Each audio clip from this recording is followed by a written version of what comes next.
नमस्कार मित्रांनो, आजच्या या व्हिडिओमध्ये आपण महाराष्ट्र सरकारच्या एका महत्त्वाच्या निर्णयाबद्दल माहिती जाणून घेणार आहोत। राज्यामध्ये एलपीजी म्हणजेच घरगुती गॅस सिलेंडरचा पुरवठा सुरळीत राहावा यासाठी सरकारने मोठे पाऊल उचलले आहे। सध्या मध्यपूर्व आशियामध्ये सुरू असलेल्या युद्धजन्य परिस्थितीमुळे जगभरात पेट्रोलियम पदार्थांच्या पुरवठ्यावर परिणाम होण्याची शक्यता निर्माण झाली आहे।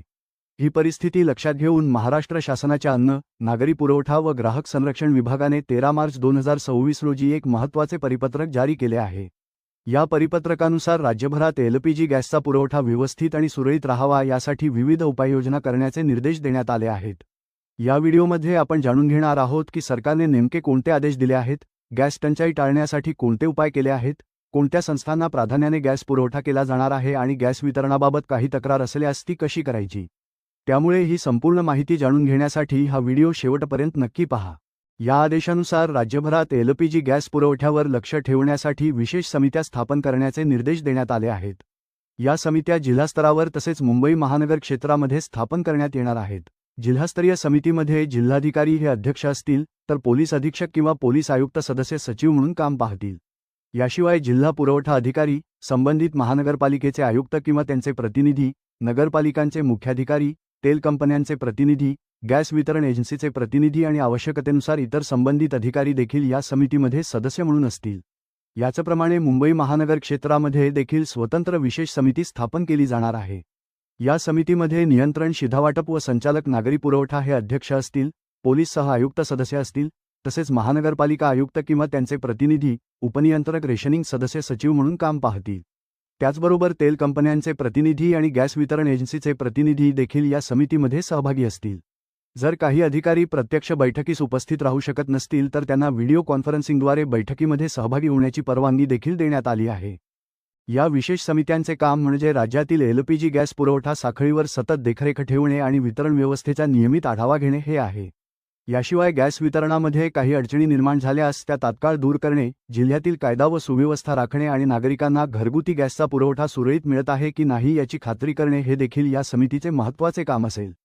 गॅस एजन्सीकडे उपलब्ध असलेल्या सिलेंडरच्या साठ्याचा आढावा घेणे, साठेबाजी होऊ न देणे, घरगुती गॅसचा काळाबाजार होऊ न देणे आणि कृत्रिम टंचाई निर्माण होणार नाही याची विशेष काळजी घेण्याचे आदेश देखील देण्यात आले आहेत। सरकारने काही अत्यावश्यक सेवा देणाऱ्या संस्थांना एलपीजी गॅस पुरवठ्यात प्राधान्य देण्याचे देखील निर्देश दिले आहेत। यामध्ये रुग्णालये, शासकीय वसतिगृहे, अंगणवाडी केंद्रे, शाळांमधील मध्यान्ह भोजन योजना, शासकीय आश्रमशाळा तसेच महाविद्यालयांच्या मेस यांचा समावेश करण्यात आला आहे। यामागील उद्देश असा आहे की विद्यार्थ्यांचे अन्न व्यवस्थापन आणि रुग्णालयांमधील सेवा कोणत्याही परिस्थितीत बंद पडू नयेत। गॅस वितरणाबाबत नागरिकांच्या तक्रारींचे निराकरण करण्यासाठी जिल्हास्तरावर तसेच महानगर स्तरावर 24 तास सुरू राहणारा नियंत्रण कक्ष स्थापन करण्याचे देखील आदेश देण्यात आले आहेत। या नियंत्रण कक्षामार्फत नागरिकांना हेल्पलाईन नंबर, आपत्कालीन दूरध्वनी क्रमांक आणि व्हॉट्सॲप क्रमांक उपलब्ध करून दिले जाणार आहेत। या क्रमांकांची व्यापक प्रसिद्धी केली जाणार असून या नंबरवर प्राप्त होणाऱ्या तक्रारींची तात्काळ दखल घेऊन आवश्यक ती कारवाई केली जाणार आहे। याशिवाय प्रत्येक जिल्ह्यातील गॅस वितरण करणाऱ्या एजन्सीकडून त्यांच्या ताब्यात असलेल्या एलपीजी गॅस साठ्याबाबत दररोज माहिती घेण्याचे आदेश देण्यात आले आहेत। तसेच जिल्ह्यामध्ये उपलब्ध असलेल्या पेट्रोल, डिझेल, एलपीजी आणि पीएनजी या इंधनांच्या साठ्याचा दररोज आढावा घेतला जाणार आहे। ही माहिती दररोज दुपारी 12 वाजेपर्यंत शासनाला सादर करावी लागणार आहे। जिल्हास्तरावर वितरणाची स्थिती आणि संभाव्य अडचणींचा देखील दररोज आढावा घेऊन त्याबाबतचा अहवाल शासनाला पाठवण्याचे निर्देश देण्यात आले आहेत। जर काही कारणामुळे गॅस पुरवठ्यामध्ये अडचणी निर्माण झाल्या तर पर्यायी इंधन वापरण्याच्या शक्यता तपासण्याचे देखील आदेश देण्यात आले आहेत। उदाहरणार्थ कोळसा किंवा रॉकेल यांसारख्या इंधनाचा वापर करण्याचा पर्याय तपासला जाणार आहे। यासाठी जिल्हास्तरीय समित्यांनी हॉटेल आणि रेस्टॉरंट संघटनांसोबत बैठक घेऊन पर्यायी इंधन वापरण्यासाठी त्यांना प्रोत्साहन देण्याचे निर्देश देखील देण्यात आले आहेत। गॅस टंचाईबाबत अफवा पसरवू नयेत आणि नागरिकांमध्ये अनावश्यक घबराट निर्माण होऊ नये यासाठी ग्रामपंचायत आणि तालुका स्तरावर लोकप्रतिनिधी, सामाजिक संस्था आणि संघटनांचे प्रतिनिधी यांचा समावेश करून व्हॉट्सॲप ग्रुप तयार करण्याचे देखील आदेश देण्यात आले आहेत। या ग्रुपच्या माध्यमातून नागरिकांमध्ये जनजागृती करण्यात येणार आहे। गॅस वाहतूक करणाऱ्या वाहनांना तसेच गॅस एजन्सी आणि त्यांच्या कर्मचाऱ्यांना आवश्यक असल्यास पोलीस संरक्षण देण्याचे देखील आदेश देण्यात आले आहेत।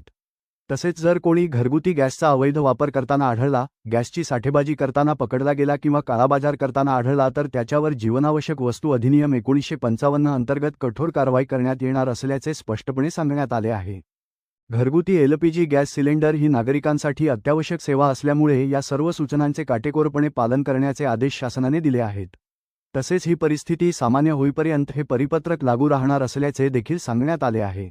म्हणून मित्रांनो, राज्यात गॅस टंचाई निर्माण होऊ नये, नागरिकांना कोणतीही अडचण येऊ नये आणि गॅस पुरवठा सुरळीत सुरू राहावा यासाठी महाराष्ट्र सरकारने हे महत्त्वाचे निर्णय घेतले आहेत. जर तुम्हाला ही माहिती उपयुक्त वाटली असेल तर हा व्हिडिओ नक्की शेअर करा, जेणेकरून ही माहिती जास्तीत जास्त लोकांपर्यंत पोहोचेल.